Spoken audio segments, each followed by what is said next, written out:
미국의 역사에서 미국인들로부터 가장 존경받는 대통령을 한 명을 꼽으라고 하면 단연 에이브러함 링컨일 것입니다. 해마다 미국인들이 가장 위대한 대통령으로 손꼽는 사람이 누군지를 서베이를 하는데 거의 부동의 1위는 링컨입니다. 대부분의 미국인들이 이상적인 대통령 할 때 링컨을 떠올린다라는 의미가 되겠죠. 한편 이스라엘 백성들에게도 이런 왕이 있었습니다. 누굴까요? 가장 이상적인 왕, 다윗이죠. 왕들이 다윗 이후로도 수없이 있었는데 이 왕이 좋은 왕이냐 악한 왕이냐라는 것을 판단하는 그 기준은 그 왕이 다윗처럼 행했느냐 아니냐였습니다. 이후에 히스기야 같은 왕도 있었고 요시야도 있었지만 이스라엘 백성들에게 부동의 1위는 언제나 다윗이었고 지금도 다윗입니다. 근데 반대로 이스라엘 역사에서 악한 왕의 표본이 되는 인물도 있었습니다. 누굴까요? 아합입니다. 북이스라엘의 아합 왕.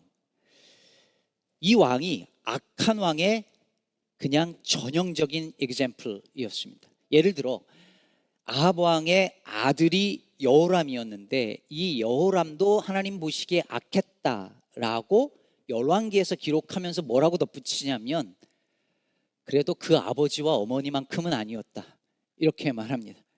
어머니가 누굽니까? 이세벨이잖아요. 아합과 이세벨이 악한 왕의 표본이자 기준이었던 거죠. 그런데 이 악한 왕 아합이 몇 년을 통치하는지 아십니까? 무려 22년을 통치합니다. 악한 권력자들은 왜 이렇게 오래 살고 오래 가는 걸까요? 역대기는 남유다 왕들 중심으로 진행돼서 잘 모르지만 열왕기서를 읽으면 북이스라엘 왕들이 쭉 묘사되는데 아합 왕 이야기가 길잖아요. 이세벨도 징하지. 그러면서 읽으면서 하나님 뭐 하시나 이런 왕 빨리 안 데려가고 싶은 마음이 듭니다. 그런데 오늘 본문에 이르러서 그 악한 왕이 너무 비참하고도 허망한 죽음을 맞이합니다. 그래서 오늘 본문은 우리에게 비록 더뎌 보이지만 하나님의 정의는 반드시 이루어진다라는 사실을 보여줍니다. 오늘 본문 28절은 이렇게 시작하죠. 이스라엘 왕과 유다 왕 여호사밧이 길르앗 라못으로 올라가니라. 이게 무슨 상황인지 큐티를 차근차근 해오신 분들은 아시겠지만 그러지 않으신 분들은 지금 여기 이스라엘 왕은 누구고 여호사밧은 누구며 얘네들은 왜 올라간 거야 싶으실 것 같아서 배경 설명을 잠깐 하겠습니다. 여기서 이스라엘 왕이라 함은 바로 좀 전에 말씀드렸던 북이스라엘의 왕 아합이죠. 근데 이 아합이 길르앗 라못이라고 하는 군사적 요충지를 다시 찾아오기 위해서 아람이라는 나라와 전쟁을 치르려고 하는데 가만히 자신들의 전술과 전략을 비교 분석해 보니 북이스라엘만의 힘으로는 안 되겠는 거예요. 그래서 어떻게 합니까? 남유다 왕이었던 여호사밧에게 도움을 청하죠. 우리 같이 가자. 같이 가서 찾아오자. 이렇게 말합니다. 이 여호사밧은 그래도 괜찮은 왕이었는데 하필이면 이 악한 왕과 그 사돈을 맺습니다. 그죠? 전략적, 정치적 관계를 맺는 거죠. 그래서 사돈이 부탁하니까 뭐라고 합니까? 18장에서 우리가 남입니까? 그러면서 나는 당신과 같고 당신은 나와 같고 내 백성이 당신 백성이고 당신 백성이 내 백성이니까 같이 가시죠 하고 전쟁을 시작합니다. 그런데 한 가지 전쟁을 할 때 하더라도 하나님께 한번 물어보고 하죠 라고 여호사밧이 아합 왕한테 얘기를 합니다. 그만큼 여호사밧은 그래도 신실한 사람이었으니까요. 그러니 어떻게 합니까? 아합 왕이 북이스라엘에 400명의 선지자를 모아서 물어봅니다. 전쟁에 갈까 말까? 다 거짓 선지자들이죠. 일종의 국가조창 기도회를 만들어 놓고서 물어본 거예요. 우리 어떻게 할까? 그랬더니 이 사람들 어떻게 합니까? 전쟁에 나가면 무조건 승리합니다 라고 한결같이 400명이 얘기하죠. 그런데 여호사밧이 물어봅니다. 이 사람들 말고 또 누구 없습니까? 그랬더니 아합이 뭐라고 합니까? 미가야라는 선지자가 하나가 있긴 있는데 걔는 맨날 내가 듣기 싫은 말만 한다. 그래서 내가 걔를 싫어해 라고 얘기합니다. 그러자 여호사밧이 그러지 말고 데려와 보시죠. 데려와서 뭐라고 예언합니까? 전쟁을 하면 북이스라엘이 목자 없는 양같이 흩어질 것이고 아합 왕 당신은 죽을 겁니다 라고 직언하죠. 그런 기도의 자리여도 직언하는 목사 한 명쯤은 있잖아요. 그렇게 했는데 어떻게 합니까? 미가야는 감옥에 갇히고 아합 왕은 듣기 좋은 말을 해준 400명의 선지자 말을 듣고 전쟁에 나갑니다. 여기까지가 오늘 본문의 배경이에요. 자, 이렇게 전쟁에 승리할 것이라는 400명 선지자의 말을 믿고 길랏 라모스로 올라간 아합 왕이 참 볼썽사나운 계략을 하나 세웁니다. 29절에 보면 여호사밧 왕에게 사돈이죠. 나는 변장하고 전쟁터로 들어가려 하노니 당신은 그냥 왕복을 입으소서. 아무래도 왕복을 입고 있으면 적의 타겟이 돼서 나 죽을 것 같으니까 나는 변장하고 부하들처럼 입고 군사들 속으로 들어갈 텐데 당신은 그냥 왕복 입으시죠. 왕복을 입으면 아람 군대의 타겟이 누가 되는 거예요? 여호사밧이 되니까 치사한 인간이죠. 치졸한 전략을 만든 겁니다. 근데 여러분, 아합이 왜 이렇게까지 할까요? 분명히 전쟁에 나가면 당신 죽을 거라는 미가야의 예언을 안 믿고 가면 무조건 승리한다라는 400명 선지자의 말을 믿고 시작한 전쟁이잖아요. 근데 왜 굳이 이렇게 변장까지 하고 여호사밧에게 왕복 입히고 그렇게까지 하는 이유가 뭘까요? 불안했던 거죠. 혹시나 미가야 말이 맞으면 어떡해요? 그런 일말의 두려움이 남아 있었던 것입니다. 400명 선지자의 말을 믿고 미가야 한 사람의 말을 믿지 않지만 그래서 변장도 하고 여호사밧을 왕복 입히지만 그래도 만일을 대비해서 변장하고 그렇게 치사한 전략을 편 거죠. 하나님의 말씀을 믿지 않으면서도 혹시 그 말씀이 맞을 경우를 대비한 것입니다. 여러분, 오늘날 많은 사람들이 이렇게 예수를 믿습니다. 성경을 내 인생 전부를 걸고 따라야 할 하나님의 말씀이라고 안 믿습니다. 예수만이 구원의 길이라고 믿지 않습니다. 교회에서 선포되는 주의 말씀보다 내 귀를 즐겁게 해주는 다른 수많은 메시지에 더 귀를 기울이고 따라갑니다. 그렇게 살면 안 된다는 하나님의 말씀 한마디보다 그렇게 살아도 괜찮다는 400명의 메시지를 더 신뢰합니다. 그런데 왜 여전히 교회에 다닐까요? 왜 예수 믿는다고 크리스찬이라고 할까요? 혹시나 해서죠. 만일을 대비하는 것입니다. 혹시 성경이 진짜면 어떡합니까? 천국이 진짜 있으면, 지옥이 진짜 있으면 어떡합니까? 망하는 거잖아요. 그러니 안 믿지만 혹시 진짜일 경우를 대비해서 교회 다닙니다. 그 말이 사실일 경우를 대비해서 변장을 하고 거룩한 척하는 얼굴로 교회 나옵니다. 일종의 인슈런스죠. 보험 드는 것처럼 예수를 믿습니다. 오늘날 사람들이 이 교회 괜찮은데 결정을 못하거나 온전히 마음을 주지 않아요. 왜? 혹시 조금 더 괜찮은 교회 나오면 어떡해요? 요즘엔 사람들이 약속을 금방 안 한답니다. 우리 만날까요? 대답을 잘 안 해요. 이메일 답변을 안 해요. 왜? 혹시 더 좋은 약속이 생길까봐, 더 중요한 사람과 만날까봐 미룹니다. 우리가 이렇게 예수를 믿어요. 자신의 삶을 온전히 드리기보다 가능성만 남겨둡니다. 사랑하는 성도 여러분, 예수를 믿는다는 것은 만일을 대비하는 게 아닙니다. 400대 1에서 그 일에 내 인생을 던지는 것입니다.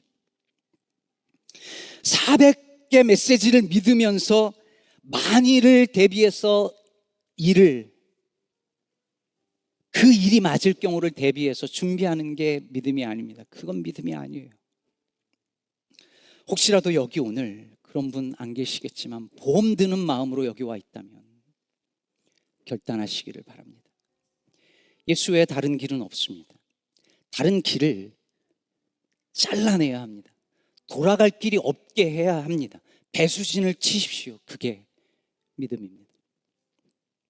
아합왕은 미가야의 예언을 안 믿었지만 혹시라도 일어날 수 있는 일을 대비하려 했습니다. 변장을 하고 전쟁터에 들어갑니다. 실제로 아람 왕이, 적군이 부하들에게 명령을 하죠. 다른 사람들하고 싸울 것 없어. 북이스라엘 왕만 찾아.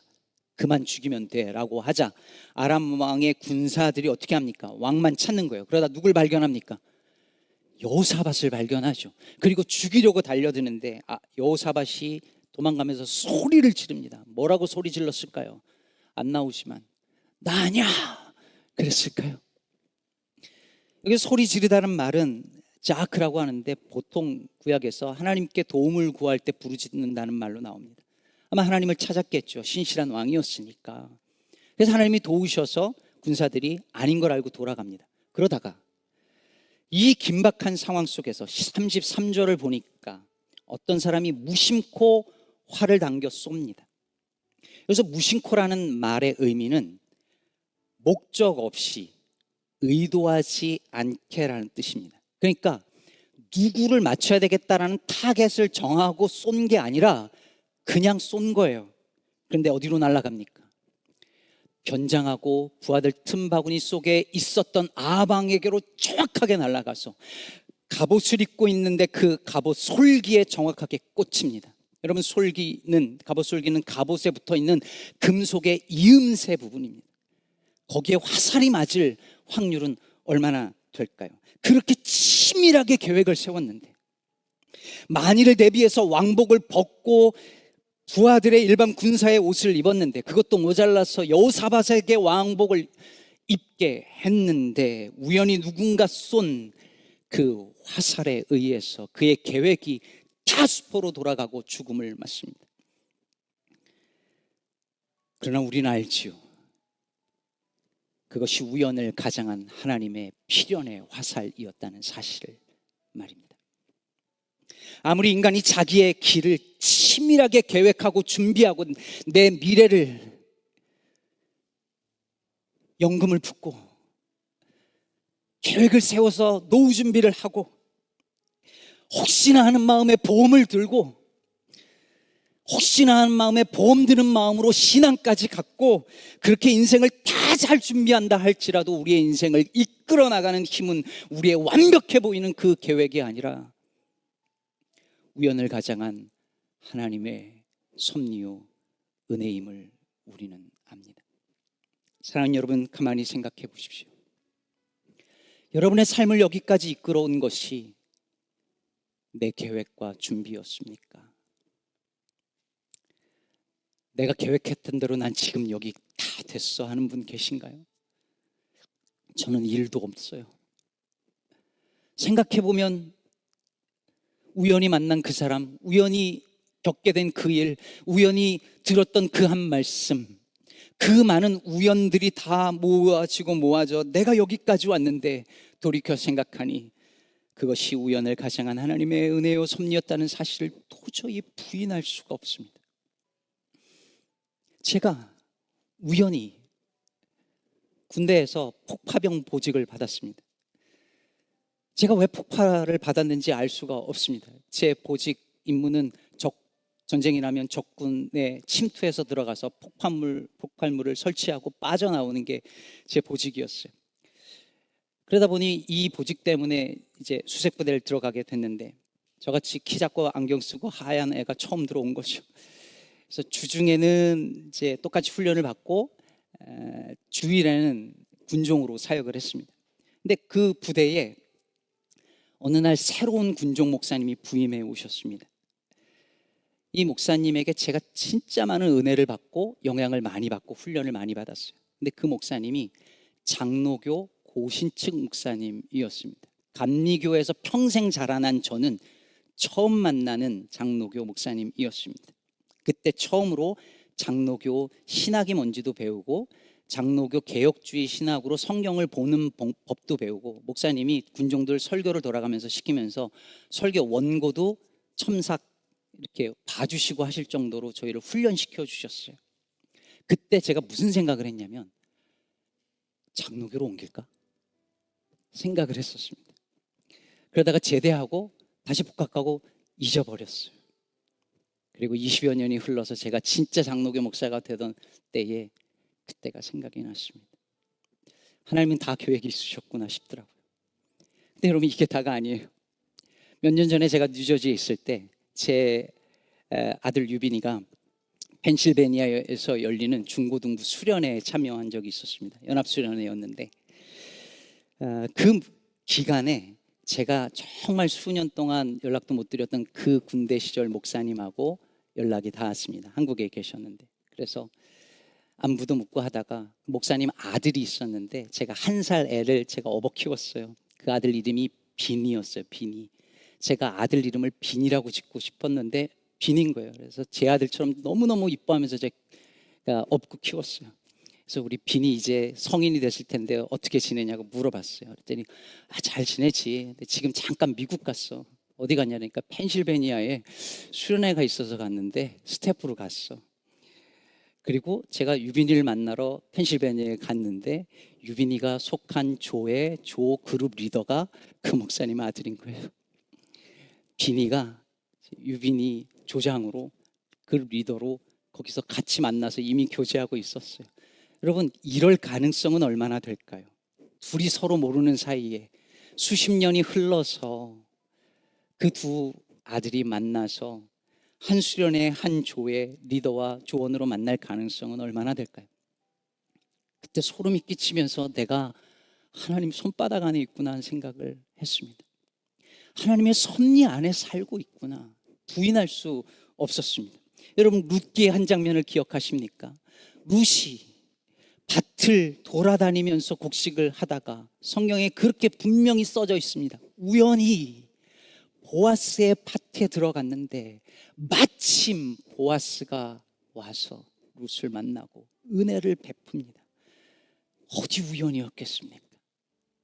하나님의 계획하심인 거죠. 한치의 오차도 없는 하나님의 계획하심입니다. 사랑하는 여러분, 여러분의 삶에는 어떤 우연들이 있었습니까? 우연이라 쓰고 섭리라고 읽는 그 일들이 무엇이었습니까? 내 계획과 능력으로 사는 것 같지만 사실은 이 우연을 가장한 하나님의 섭리로 여기까지 왔고 앞으로도 그럴 것입니다. 그러니 겸손할 수밖에 없습니다. 최선을 다해 살아야 하지만, 그럼에도 내 모든 능력과 경험과 지식을 총동원해서 만든 계획보다, 그것도 모자라서 보험도 하나 들어놓았지만 그 모든 것보다 하나님이 사용하시는 단 한 번의 우연이 모든 것을 바꿀 수 있는 힘이라는 사실 앞에 우리는 겸손해야 하는 것입니다. 오늘 변장한 아합왕을 향해 날아간 화살도 그렇습니다. 하나님은 누군가 무심코 쏜 화살의 속도와 방향까지 바꾸십니다. 우연의 화살이 필연의 화살이 되게 하십니다. 여러분 보십시오. 미가야가 하나님의 말씀을 전하기를, 전쟁에 나가면 당신은 반드시 죽습니다라고 전했잖아요. 근데 이 말씀을 아합이 계속 피해갑니다. 요리조리 피해요. 그런데 그 피한 말씀이 결국 돌아와서 그에게 꽂힙니다. 많은 사람들이 하나님의 말씀을 들으면서 피해 다닙니다. 교회는 혹시나 하는 마음으로, 만일을 대비하는 마음으로 다니면서 하나님의 말씀을 들어도 그 말씀 앞에 자복하고 순종하지 않고 피해 다닙니다. 어떻게든 순종하지 않을 다른 방법을 찾아서 피해 다닙니다. 가면 안 되는 길을 하나님께서 가르쳐 주시고 사인을 주심에도 불구하고 듣지 않습니다. 듣기 좋은 말만 듣습니다. 그러나 여러분, 말씀으로 멈춰 서지 않으면 결국 화살로 멈추게 됩니다. 말씀이 들려올 때 발걸음을 멈춰야 합니다. 그렇지 않으면 누군가 무심코 쏜 화살이 우리의 발걸음을 멈추게 할 수도 있습니다. 우리의 걸음을 앞으로 나아가게 하는 것이 말씀이었던 것처럼 우리의 걸음을 멈추는 것도 화살이 아니라 주님의 말씀이기를 축복합니다. 요즘 제 마음이 참 복잡하고 참담하고 때론 괴롭습니다. 주보에 쓴 것처럼 이 암울한 시대를 살아가면서 곳곳에서 신음과 통곡 소리가 들리고 제게 연락을 해와서 불안해서 바깥으로 나갈 수 없다라고 하는 분들의 이야기를 들으면서도 뭘 해줄 수 없다라고 하는 자괴감이 큽니다. 지난주엔 아이스 센터 앞에서 기도하던 한 목사님을 향하여서 아이스 요원들이 후추탄을 쏘았습니다. 최루탄을 쏘았습니다. 우리 교단 목사님이십니다. 우리와 같은 형제 동역자입니다. 그분을 보면서, 그런 분들을 보면서 이 뒤에서 있는 제 모습 때문에 때론 부끄럽고 힘이 듭니다. 대체 언제 이 어둠의 때가 지나고 아침의 순간이 올까 질문하곤 합니다. 그러나 사랑하는 여러분, 하나님은 누군가 무심코 쏜 화살 하나를 가지고서 역사의 흐름을 바꾸실 수 있는 분이십니다. 그분의 때가 되면 우리가 상상하지 못했던 방식으로 하나님의 유머로 악한 세력을 무너뜨리시고 하나님의 백성을 구원하실 것입니다. 제가 아는 목사님은 예일대를 다니던 시절에 그 뉴헤이븐 그 지역에 종종 있었던 일이기도 했는데 운전하고 사모님과 같이 가던 길에 누군가, 이 시카고 남부에서도 가끔씩 일어나죠. 누군가 달리는 차를 향해서 총을 쏜 거예요. 달리던 차였는데 총알이 탕 소리와 함께 목사님 차고 가던 창문 유리창을 뚫고 다른 유리창을 뚫고 지나갔습니다. 달리는 차에 총알이 날아와서 목사님과 사모님은 털끝 하나 다치지 않고 다른 창문으로 뚫고 지나갈 확률은 얼마나 될까요? 이것도 우연일까요? 무심코 쏜 화살로 불의한 자를 멈추시게 하는 하나님은 의도적으로 쏜 총알도 비켜가게 하실 수 있는 분이십니다. 이걸 인정하고 알 때 우리는 우리의 계획과 우리의 삶을 향한 수많은 이 정도면 내가 완벽하게 내 삶을 통제할 수 있다라고 하는 헛된 생각들이 얼마나 나약한 것인지를 깨닫고 하나님 앞에 겸손할 수밖에 없습니다.